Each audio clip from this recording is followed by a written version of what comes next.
Halo guys, selamat datang di channel Kevin Mick. Kembali lagi sama gua Kevin di sini. Saatnya kita bahas lagi Star Wars Universe. Kali ini gue bakal bahas satu tim Clone Commando yang disebut dengan Delta Squad, pasukan khusus yang dilatih oleh dua Mandalorian yaitu Wallen Fall dan Kal Skirata, sehingga skill mereka berada jauh di atas Clone Trooper biasa. Nah, pasukan ini muncul di game Star Wars Republic Commando pada tahun 2005 yang mengambil masa di antara Star Wars Episode 2, Attack of the Clones, dan Episode 3, Revenge of the Sith.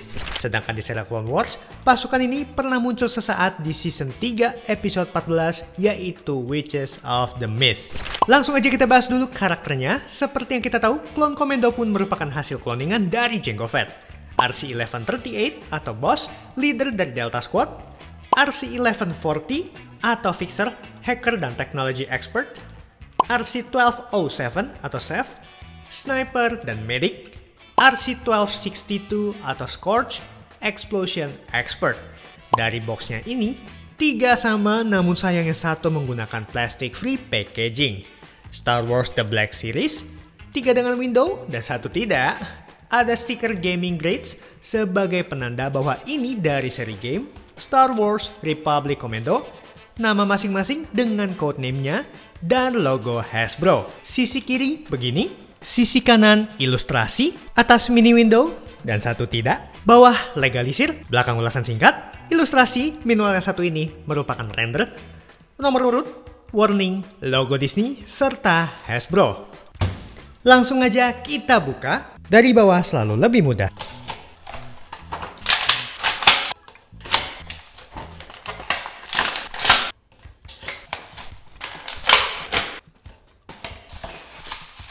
Dan ini dia yang kita dapatkan di sini. Untuk Boss, 1 DC-17M, 1 backpack, dan 1 figure Boss. Untuk Fixer, 1 DC-17M, 1 backpack, dan 1 figure Fixer. Untuk Chef, 1 DC-17M Sniper, 1 backpack, dan 1 figure Chef. Dan terakhir, Scorch, 1 DC-17M dengan grenade launcher, 1 backpack, dan 1 figure Scorch. Kita bahas dari aksesorisnya dulu. Untuk Boss, DC-17M merupakan senjata umum para Clone Commando, dan senjata ini sudah pernah kita bahas di video Wrecker dan Hunter. Size-nya cukup besar dan sesuai dengan aslinya, meski secara warna cuma polos abu begini aja dan ada sedikit efek glitter. Dan gue lebih prefer kalau di sini ada weathering. Backpack dari Boss bentuknya seperti ini, merupakan reuse dari Hunter the Bad Batch. Secara sculpt bagus, terlihat ada sculpt battle damage. Warna ciri khas dari armornya yaitu orange kemerahan teraplikasikan di sini. Kemudian base colornya putih dan ada warna silver di bagian bawah. Sayang bagian tombol-tombol di sini tidak dicat dengan detail dan tidak ada weathering atau wash jadi terlihat terlalu polos. Untuk Fixer, DC-17M juga senjatanya, so kita bisa skip. Backpack dari Fixer, base bentuknya sama seperti Boss, ditambah dengan part samping, serta atasnya seperti ini. Warnanya kombinasi putih dan hijau, kemudian ada warna silver di sini yang agak lebih grayish ketimbang Boss. Ini juga sama, tidak ada wash ataupun weathering. Kembali tombol-tombol di sini tidak ada warnanya. Untuk Chef, DC-17 versi sniper, jadi base-nya sama seperti yang lain, hanya sudah dimodifikasi menjadi sebuah sniper. Jadi bagian depannya diganti menjadi lebih panjang. Ini pun sama, warnanya polos abu-abu begini aja. Sisi satunya seperti ini. Kemudian backpack dari Chef sama persis dengan Boss, cuma berbeda di paint job-nya aja. Jadi part ini berwarna abu muda, kemudian warna merah di sini dengan lining putih, serta part di bawah sini berwarna silver dengan tingkat grayish yang lebih tua dibandingkan dengan 2 backpack yang sebelumnya. Masih sama tanpa wash atau weathering, dan tombol-tombol kecil di sini kembali polos saja. Untuk Scorch, DC-17M dengan grenade launcher. Sama seperti Chef, senjata ini dimodifikasi juga namun dengan grenade launcher since Scorch adalah ahli bahan peledak. So, part bagian depan sini diubah menjadi lebih besar. Dari atas lebih terlihat ya perbedaan ukurannya. Kemudian part ini juga dicat dengan abu yang super muda, dan part ini dengan warna abu yang lebih muda dari warna base-nya. Backpack Scorch bentuknya masih dengan base yang sama, mirip punya Fixer, namun di sini part samping dan atasnya jauh lebih lebar dan lebih besar. Secara paint job terlihat sedikit lebih kompleks dibandingkan dengan yang lain, seperti ada lining biru di atas sini, kemudian di bagian bawah sini terdiri dari 2 warna, sisi belakangnya seperti ini, namun kurang wash atau weathering, dan tentunya tombol di sini masih polos aja. Dan ini dia figure pertama yaitu Boss, sekilas sudah mirip dengan versi aslinya. Kita bahas dari head sculpt-nya dulu. Dari head sculpt, helmet para klon Commandos seperti ini berbeda dari klon Trooper Phase 1 maupun Phase 2. Jadi mereka punya satu standar bentuk sendiri seperti ini. Secara detail dan warna sudah cukup oke. Visor birunya juga cakep. Cuma menurut gua sih part orange ini masih terlalu bersih jadi kurang optimal rasanya. Dan part putihnya pun kurang wash, terlalu polos. Meski begitu, efek cat terkelupasnya di sini sudah cukup oke. Masuk ke bagian torso. Torso ini merupakan reuse mold dari Hunter versi The Bad Batch. Gak salah sih, karena emang armor mereka sama.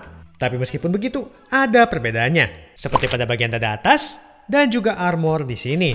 But ya, mungkin Hasbro anggap itu hal minor, jadi terabas saja. Anyway, untuk Fixer, Seth, dan Scorch juga semua menggunakan base armor yang sama. Di sini kalian bisa lihat efek dari battle damage-nya sebenarnya sculpt-nya sudah bagus. Kelihatan kan? Even di punggung, kaki belakang, depan juga. Trigger finger hanya di tangan sebelah kanan. Jadi untuk versi ini, sarung pisaunya dicabut. Lanjut untuk paint job secara letak dan warna sudah oke. Secara cat yang terkelupas atau tidak rata bagus. Namun yang disayangkan kembali adalah wash atau weatheringnya. Memang sih di sini ada seperti di perut, di bahu dan lengan atas, di paha, dan juga lutut. Namun menurut gua kurang merata. Untuk di belakang sih nggak ada. Padahal Hasbro pernah bikin wash atau weatheringnya sampai seperti ini loh. Yang menurut gue setengahnya aja diaplikasikan ke sini, dijamin bakal lebih keren. But ya, mungkin ini bagian para kalian yang suka custom figure buat berekspresi ria di sini. Fixer, secara outfit sudah sesuai, kita bahas dari head sculpt-nya dulu. Bedanya dengan boss, selain dari paint job, Fixer memiliki antena khusus di bagian sisi sebelah kiri dari helmetnya. Bentuknya kurang lebih seperti ini. Sisanya ya sama aja. Untuk torso, seperti yang gue bilang, moldnya sama, dan wash atau weatheringnya masih termasuk sedikit. Warna hijaunya sudah tepat letak, namun menurut gua agak terlalu solid aja dibandingkan dengan versi di gamenya. Dan trigger finger tetap di tangan sebelah kanan saja. Seth, ini pun secara outfit sudah sesuai ya. Head sculpt-nya masih reuse mold, namun ciri khasnya terdapat di paint bagian depan seperti ini. Paling abstrak sendiri dibandingkan yang lainnya. Kembali sayangnya catnya terlalu solid, meski secara letak sudah sesuai. Untuk torso, moldnya masih sama. Dan untuk paint jobnya, letak dan warna sudah sesuai. Cuma tinggal soal kepekatan warna dan juga weathering serta washnya saja. Dan trigger finger tetap di tangan sebelah kanan. Terakhir, Scorch. Outfit juga sudah sesuai. Head sculpt? Oh tentu saja, moldnya masih sama persis. Cuma menurut gua since Scorch punya helmet yang lebih banyak porsi paintnya ketimbang yang 3, jadi ini terlihat lebih oke, terasa ya efeknya jadi lebih keren. Nah masuk ke torso, seperti yang gue bilang tadi, karena porsi paint jobnya jadi malah paling bagus ya kelihatannya. Kombinasi warna abu, putih, dan juga kuning, serta efek cat nggak ratanya itu terbilang enak dilihat. Meski secara wash dan weathering ya masih minim, but di sini terlihat better. Berbeda dari yang lain, Scorch punya aksesoris berupa peluru grenade launcher yang di-strap pada kaki kanannya. Detailnya kurang lebih seperti ini, dan trigger fingernya tetap di sebelah kanan. Overall, keempat figure ini sama secara mold kecuali helmetnya Fixer karena ada antenanya. Secara size, figure ini mengambil base dari kemunculannya di serial Clone Wars. That's why body-bodinya jadi lebih ramping. Kalau versi Game Republic, komandonya sendiri, badannya itu lebih besar, lebih ke arah Wrecker. Karena moldnya sama, di sesi artikulasi gue bakal bahas dari boss aja ya. Masuk ke sesi artikulasi, kepala bisa 360 derajat, menunduk segini, menengadah segini, sender kanan, sender kiri. Tangan terangkat sejauh ini pastinya bisa 360 derajat. Dan ingat, part ini harus kita pegang supaya ikut berputar. Ada butterfly joint, swivel pada siku, tangan ditekuk sejauh ini karena single joint, telapak tangan 360 derajat, hinge, swivel pada torso, crunch segini, ke belakang segini, miring kanan, miring kiri, kaki ke depan sejauh ini, swivel pada paha, kaki ditekuk sejauh ini karena single joint, swivel pada lutut, telapak kaki ke depan sejauh ini, ke belakang segini, pivot, dan split.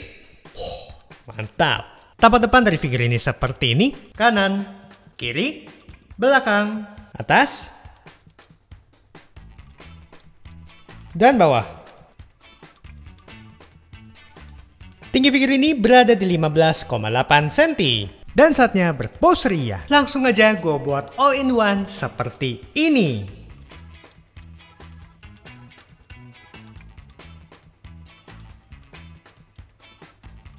Masuk ke sesi penilaian.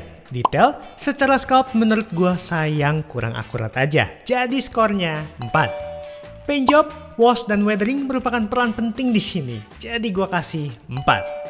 Aksesoris, no complaint sih, gue rela kasih 5. Artikulasi termasuk oke banget, jadi gue kasih 5. Price, rata-rata gue dapet di range harga 480 sampai 550 ribuan. Harga normal untuk Black Series di Indonesia. Jadi gue masih rela kasih 5. So, total skornya adalah 4,6. Secara keakuratan emang kurang maksimal. Dan kalau emang Hasbro mau figur ini merepresentasikan game Republic Commando, mestinya pakai mold dengan size yang lebih besar seperti Wrecker. Apakah worth it? Menurut gue sih, buat kalian yang pernah mainin gamenya, jelas ini merupakan good chance ya. Saran gua, kalau mau lebih oke, kalian serahkan pada suhu-suhu custom figure untuk dikasih wash dan weathering yang cakep. So, buat kalian yang tertarik, bisa jadiin harga yang gua dapat sebagai benchmark. Oke, sekian dulu video unboxing gua kali ini. Semoga memberikan info yang jelas dan tentunya menghibur. Boleh bantu dengan like, comment, share, ataupun subscribe supaya kalian update terus dengan isi channel ini.